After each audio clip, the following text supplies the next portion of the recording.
Hey everybody. It's TML Domain, aka Persian Poppy. Thanks for tuning in. Um I thought I'd make a quick video just going over last um game versus the Edmonton Oilers on Saturday, and then reviewing the Leafs first 10 games to start the season. So I'll most probably just do um a video every 10 games, uh, breaking down the season into 10 game segments. That should be good enough to get a clear understanding of where the Leafs are, where they're trending, and what the playoffs are going to look like. So, first off, Saturday night's game with the Edmonton Oilers. Um, it was the Leafs did not get off to a good start in the first period, and which was kind of surprising to me because the last couple of games the Leafs have been getting off to a good start in the first period. The game before against Edmonton, they had a very dominant first period, and the game previous to that against Calgary, they had a dominant first period as well. So that was looking like a trend that the Maple Leafs were starting, and it's very encouraging. But the first period against the Edmonton Oilers on Saturday wasn't very good. Um, I don't know if they just weren't ready or what the mindset was, but it's very scrambly, not very good defensively, and they were moving the puck very well. And Edmonton got a lot of chances off it, even though they only like they scored one goal. Um, Cahoon scored the first goal of the game, and it was a shot that he fanned on, and he got a second chance at it in a prime location and put it in the net. And then they got that late goal in the first period, which really speaks to the Leafs not having a good first period, not being ready. Second period was much better. They played much better in the second period. They stormed back. They tied it up. This is something I'm very encouraged about when it comes to the Toronto Maple Leafs. They have been showing a penchant to grind out games and find a way to score goals when they need them. So overall, that's one thing I've noticed this season that really hasn't been a consistent thing they've been able to use in previous seasons. Find a way to claw back, get that goal when you really need it. Um, the previous game against Edmonton, Matthews had that power play goal that sealed the game, and they were very good on the power play. But this game, the power plays were 2-2 for both teams, which is encouraging because it is more than ridiculous how many power plays Edmonton gets handed, considering they don't outplay you, they don't outgrind you, they don't outwork you. It is ridiculous. I've never seen a team. Edmonton Oilers, the last two games against the Leafs, and then last night versus the Ottawa Senators, they have 14 power plays in 3 games. I mean, and you see McDavid, he in the not the Saturday game but the Thursday game, he generated 0 shots 5-on-5 against the Leafs. But as soon as you give him a power play, cross ice to make it Draisaitl and it's in. Um, the more I watch McDavid, now that I get to watch him a lot against the Leafs, previous seasons with the way regional broadcasts work, and sometimes you don't get access to Edmonton games. I haven't been able to watch Edmonton too much, other than the one or two times he plays against the Leafs, and then maybe you can catch a game every once in a while. But now that I get to see him play a lot, it's obvious the skill is there, and he can do a lot. There's one goal where the Leafs absolutely fell asleep um, against McDavid on the power play. But again, it was on the power play. He had a little bit more time and space, and he was able to do what he does. But 5 on 5, let's say yesterday's game against the Ottawa Senators, McDavid had 5 points, but he was a -1 at the end of the night. Why? Because you don't get a plus for power play points. So it's more indicative of what he does 5 on 5.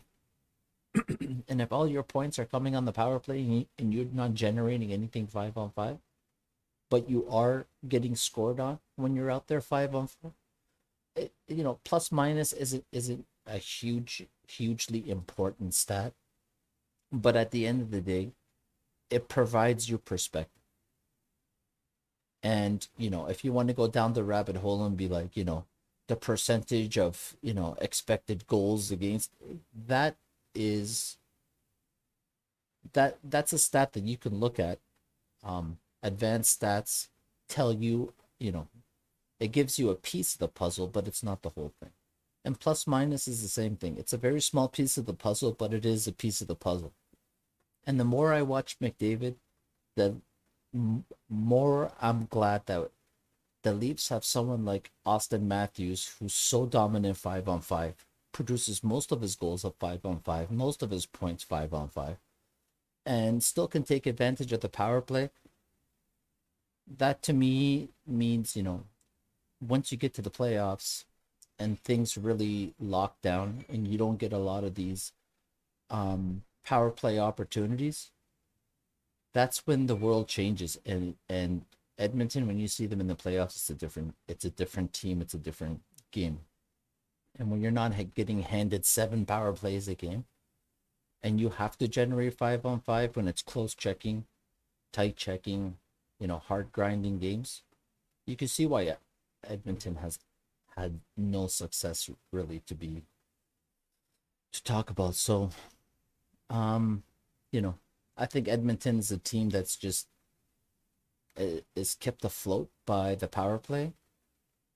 And if their power play isn't top three in the NHL, if it drops to outside the top 10, then you're going to see another lottery pick. The team defense is no good. Defense is no good. Goaltending, I mean, I don't have a problem with Koskinen. I think he made a very important save on Mitch Marner to keep the game tied. The guy is totally hung out to dry. I mean, it's one of those situations where you know that happened to goalies in Toronto for a very long time, and you know fans can be tough on players, but when I see a goalie like Koskinen, there's nothing negative I can say about the guy. The guy plays his heart out. He is busting his ass on every save. He's getting down there. He's diving from side to side. He's sliding from. He's doing everything he can to keep the pucks out. But you look at the Ottawa Senators leap and Oilers game last night. It's 5-3 by the end of the first period. It's two shitty teams playing shitty hockey is what it is. But I digress. It's not NHL caliber hockey. But yeah, in general, Edmonton scored a nice goal in OT on a really bad line change by William Nylander. So unfortunately, they lost in overtime. But, considering they've been out west for more than a week and a half at least, they didn't seem like they had all their legs, all their energy, but they grinded. And Frederick Anderson, with I think less than 10 seconds left at the end of the third period, made a crazy save to get the Leafs that 1 point. So, sometimes it's not pretty, and sometimes you gotta do what you gotta do to get that point. And so, I'm encouraged by how the Leafs are playing. Their defense is definitely better than last season. Frederick Anderson has been playing well. He had that one bad game to start the season, but the backup Campbell, once he comes back, um, will be a solid addition to the lineup. And the Leafs are doing good considering that they're moving a lot of pieces in and out of the lineup on a nightly basis. The fourth line is changing on a nightly basis, and the bottom 5, 6 defensemen are changing on a nightly basis. But even though that's happening, guys like Pierre Engvall, Travis Boyd, um, what's it called?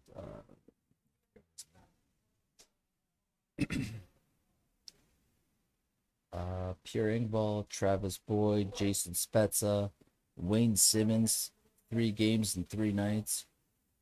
I mean, there's a lot of guys stepping up in the bottom of the roster, and the Leafs are really showing their depth, even though guys like Joe Thornton and Nick Robertson are out and they're hurt. And the Leafs are going to be that much better when those guys come back. I think,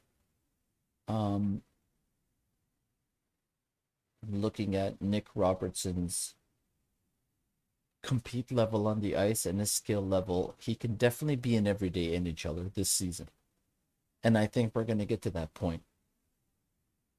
I think right now, with the way the Leafs are moving players up and down, in and out of the taxi squad, trying to accrue as much cap space as they can. They could have somewhere between 1.5 and $2 million worth of cap space by the time the trade deadline comes around.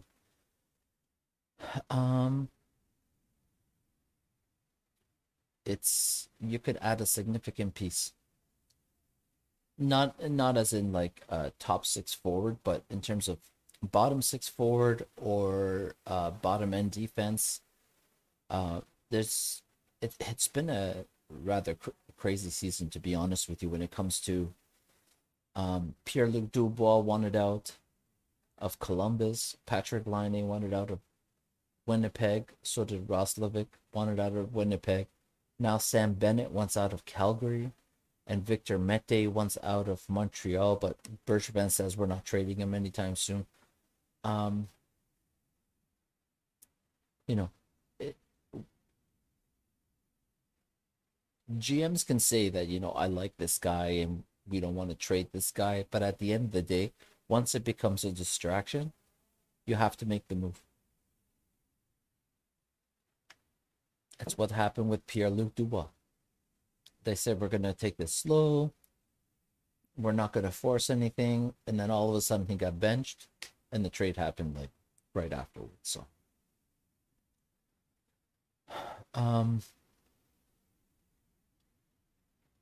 Tony DeAngelo and on the New York Rangers got put on waivers. He's got a AAV of over $4 million. He's definitely got talent, and he definitely can play in the NHL. But there's sometimes the personality is just too toxic, and skill gets you so far, and so far, when you look at the complete picture, guys like Tony DeAngelo in the New York Rangers organization, and all the stuff is out there about Tony DeAngelo and the way he talks about politics and his views and things like that. That's fine. You're entitled to your opinion, and you can vote for whoever you vote for, wherever you live. No one's going to tell you what to do, but there comes a time where once you enter a room on a hockey team, and there's all these other guys and personalities in that room, there comes a time where you put that stuff aside and you just focus on hockey, what it takes to win, playing defense, team defense, all the fundamentals that they try to teach you, and you just worry about that. But based on everything that I read about Tony DeAngelo, it just seems like, he's a great guy to be around when the team is winning, but he's not a great guy to be around when the team is losing. And this so-called incident about him getting into a dust-up with the goalie Georgiev and having Chris Kreider step in, I don't know if that's true or not, but if it had to go that far. It's definitely not the first time a hockey player fought another hockey player on his own team. But, there's only so much toxicity a team can tolerate before they just, you know, put you on waivers like that. Once they put you on waivers, you're not coming back. If you don't get claimed, you're going down and they're never going to think of you again. So unfortunately, hopefully he can learn from this and make better decisions. And because he's a uber talented hockey player, so it'd be a shame to have such a young career wasted. But sometimes people have a hard time getting out of their own way to,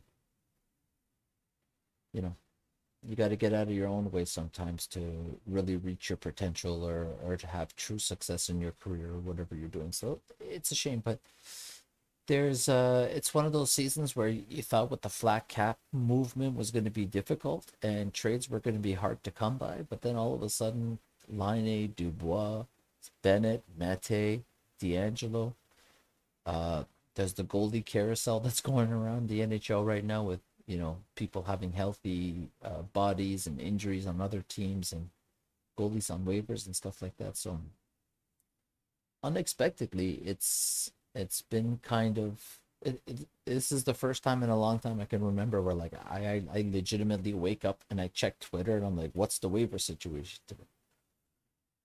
It's weird. But yeah, so all that aside, the Leafs have played 10 games. Let's see where they are in the NHL today. They are tied for first place. There's three teams with 15 points. Washington, Toronto, Philadelphia. I'm actually really surprised to see Philadelphia up there. I haven't really thought of them as a good team in at least a decade. Um, St. Louis has got 13 points. Colorado, 13 points. Montreal, 12. Boston, 10, 12. Let's go to divisions. Yeah, I hate that. Mass Mutual East, Scotia North. Come on, man. I know you got to make money, but just just call it the North, East, South, and West. Come on, Mass Mutual. So, anyways, so it seems like Pittsburgh has rebounded. They've definitely rebounded a little bit.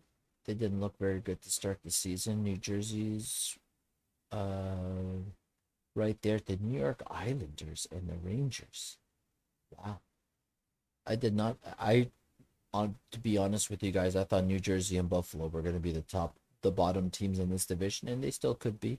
You never know, but I'm surprised to see the two New York teams at the bottom of that division. Um Toronto, Montreal, Vancouver. Vancouver has definitely stepped it up and turned it around. Winnipeg is only at 8 games, so technically they have a couple of games on the Leafs in Vancouver. So there's a decent 4 point swing right there. Still doesn't get him into first place though. Um, um, yeah, Edmonton's played 11 games and has 10 points. Not a very good team. Edmonton is not a very good team. Calgary is not a good team. They got a good goalie in net now with Markstrom, but they're having some issues over there. And Ottawa, I mean, yeah, they got that one game against the Leafs at the beginning of the season when the Leafs didn't have a lot figured out, but they are getting shelled, and Matt Murray does not look good. Soon as I heard Matt Murray rumors in the summer, I was like, please, for the love of God, don't bring this guy to Toronto. Don't get rid of Frederick Anderson for this guy. I know he's young. He has the Stanley Cups or whatever, but he's not a good goalie. And I don't want this guy to be a franchise goalie in Toronto. He would have been traded by Christmas. I mean, In a normal season, if it started by October, he would have been traded by Christmas. But in this shortened season, the way he's getting shelled, he wouldn't have lasted 20 games in Toronto. St. Louis and Colorado top of their division. I totally expected that. Arizona, San Jose at the bottom of their division. I totally expected that. Florida, Columbus. I didn't expect that. What is with this Florida 5-0? I gotta try to catch a Florida game just to see what's going on over there. Carolina is at 5-1. So Florida aside, they're off to a really great start. 5-1 Carolina, 4-1 Dallas, 4-1 Tampa. Those are the three best teams in that division. So you know those three guys are going to make the playoffs for sure. Who the fourth team is, that'll be interesting. So yeah, first 10 games with the Leafs in the books, and they started it all off with a win against Montreal. Just recently they lost 2-0, but not many teams have been able to beat Montreal this year, and the Leafs did it.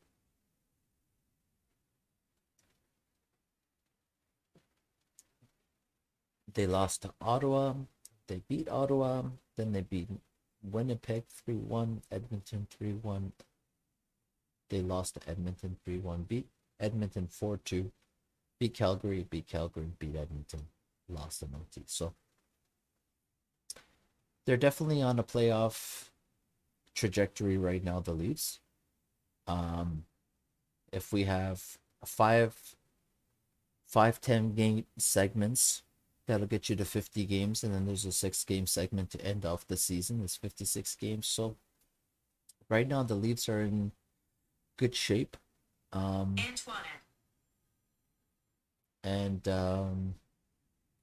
yeah, Freddie Anderson has had really good numbers against Canadian teams and the Canadian other Canadian teams. So the fact that he's never lost in regulation to Edmonton Oilers bodes well for the Leafs. And hopefully they ride this. This is we're looking for 5 more segments just like this. Get them into the playoffs, and to start the playoffs, you're playing against teams that you've been playing mini series against the whole season. So they should set up the Leafs well to know what Calgary looks like, what Edmonton looks like, what Winnipeg looks like, what Montreal looks like. So if you have to face these guys in the playoffs, you know what their tendencies are on the power play, penalty kill, all these things. So it's actually very interesting to have a season like this where you play a select number of teams a lot in a bunch of mini series, and then when you get to the playoffs, you should be well versed in what they're capable of and how they play like. So it's going to be, I think, it's going to make for a very tightly checked, highly competitive playoffs. That's going to be very low scoring. And then once you get to the Eastern Conference Final, you're going to see some team that you haven't seen at all this season. And then that's where the real scouting starts. The real video prep works. For a team that hasn't seen talents like McDavid or Matthews or anything like that all season, to have to just play with these guys and in the playoffs and very important games without having any time to ramp up and see how they've developed the season. It's going to be very interesting in the playoffs. But yeah, I'm very excited. Coaching has been good, not great. The coaches have done a decent job in rotating guys. But I would like to see, for a night where, like, let's say Travis Boyd scores and the fourth line had a lot of jump and they created puck possession and they scored and they produced offense. I'd like to see the next game you go back with that fourth line. Not just, even though Jason Spezza came back in and played really great, I would like to see the coaches go like 2 games at a time. So give this fourth line a night, and if they have a good night, go back with them. And if they don't play well, then you go with the other fourth line, and then you play them a couple of nights, just to get them in some sort of a rhythm. Right now, it's the competition is good. You can really see them. You could really see the players that are on the fringe of the roster competing every night, playing hard, and it's something I haven't seen from the Leafs in a long time. So it's very encouraging. They're pushing the right buttons right now. Um, it was a shame to see Joe Thornton get hurt on such an innocent play, because it looked like he was just about to break out with the Matthews and Marner combination. That line was just about to break out. He scored a goal. He got an assist. And I thought it was really trending towards somewhere positive with that line. So unfortunately, he's gonna miss 4 weeks total, and then when he comes back, there's gonna be some ramp up time again for that. So it's a shame that line didn't really get a lot of time together. Hopefully, they stay healthy to from pretty much when Joe Thornton gets back to the end of the season, so we can see what that line is capable of. Yeah, it's going to be interesting. To me, it looked like Joe Thornton really could hang on that line. He was skating, he was making plays, he was giving Matthews some great looks on the power play. So I've been very impressed with what Joe Thornton's been able. I've been very impressed with what Wayne Simmons has been able to. He gets in front of the net and he creates opportunities, and he's scoring goals right now. Hard on rebounds and his own rebounds, and that net for presence with him and Hyman on the power play, and Manny Malhotra. What a revelation! This guy comes in as one of the best PKers in the NHL, and now he's running a power play, and he's created two strong power play units, and they're doing well. And the Leafs are doing very well in the power play in terms of the overall rankings in the NHL. So that's also something that's got off to a great start, and hopefully trends in the right way. So I can't complain too much about the Leafs season so far. Overall,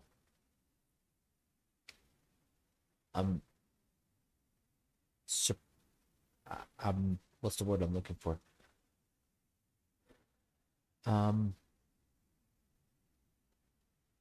it's not a surprise to me that they were good. I could tell from the roster that they were going to get better this season, but I'm surprised as to how big of a difference it is on the defensive side. And the periods where the Leafs have been dominant defensively, having periods against teams where the shots are 13-3 and stuff like that, it's been uh it's been a huge change. I personally haven't seen Leafs be this good for a long time. So let's hope the defense trends in the right direction, because if they can learn how to play defense properly with their offense, sky is the limit, to be honest with you. So they need to continue giving Freddie the support he needs in terms of clearing out pucks. They're really so one thing I've noticed from the start of the season is their willingness to block shots, the Leafs, and something they have not committed to before, but they seem to be all in, and to their detriment. To start off the season, they haven't been great at it, and they've been um, screening Freddie on a couple of goals. But hopefully, once the timing gets better and they figure out um, blocking shots, where to be and where to get to, and the tendency of the shooters, they'll get better at that and not screen Freddie so much. So, but I think it's made a world of difference, just the commitment on the shot blocking level, and you need it. Unfortunately, in the NHL today, a lot of guys have great slap shots, great wrist shots, and the puck movement is so crisp and fast in between seams and across ice. So if you can block shots and stop the puck from getting to the goaltender, it's one less save he has to make. And for most of the time, once you block the shot, it drops in front of you and you can clear the puck on a penalty kill, especially. So, encouraging signs all around. Great start to the season. I can't complain as a fan. I see the determination, I see the work ethic, I see a lot more grit, a lot more cycling, and instead of having to score off the rush, um, the Leafs are definitely cycling the puck and spending more time behind the net. So I'm very happy to see that. Um, yeah, it's been a great start. It's I was very nervous before the season started just because of the compressed schedule and who you're playing against. If you're only playing against teams in your own division, every game is a 4 goal game, a 4 point game. So you can get buried in the standings real quick, and it's hard to make up. So I'm glad that they got off to this good start. Bank as many points as you can, so in case things get bumpy down the road, you have some points at the bank. You don't have to panic as hard. So overall, I'm very excited. Go Leaves, go! Team's doing good. Goaltending looks good. Defense is much improved, and the offense is right on target so far. So I'm very excited. You guys let me know what you think of the Leafs' first 10 game segment. There's 5 more to go. And what do you think about the referees and the penalties that are being called? I mean, it's a lot of ticky tack stuff to start the season. I don't know if this is because the agents were complaining at the beginning of the season or the general managers were complaining to the NHL about the slashing on McDavid and cross checking on Matthews and stuff like that. I don't know why, if that's why they're looking for stuff right now, but they're looking for slashing on the hands, and then as soon as you touch a guy's stick, it's a penalty. I mean, they're looking for it, but they're not calling it even from based on what I can see. So, okay, let me know what you guys think down below, and we'll see you guys soon. Take care. Stay safe, stay inside, and most importantly, stay warm. It's freezing outside. See you later, guys.